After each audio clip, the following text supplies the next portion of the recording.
Recently, we heard a terrifying threat from the highest level of power in our country, a warning that a whole civilization will die tonight and never be brought back. And almost as quickly as that threat was made, it was walked back.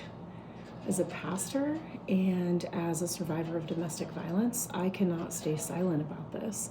We have to recognize this pattern for exactly what it is. This is classic abuser behavior. People who work with victims know that abuse is fundamentally a pattern of coercive power and control. An abuser will often use extreme threats to instill paralyzing fear and intimidation, only to later walk it back to manipulate reality and keep their victims off balance. This is a psychological tactic that is often called gaslighting.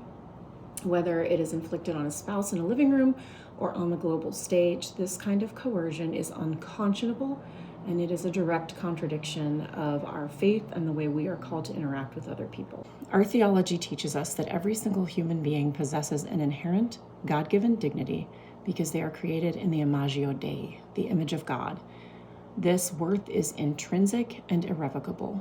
Threatening the mass extermination of millions of people is the ultimate violation of that sacred dignity.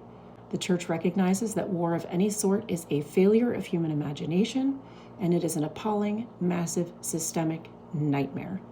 War is the ultimate violent expression of a worldly empire that operates on the exact same principles as an abuser: fear, coercion, and the lie that we have to destroy others to protect ourselves.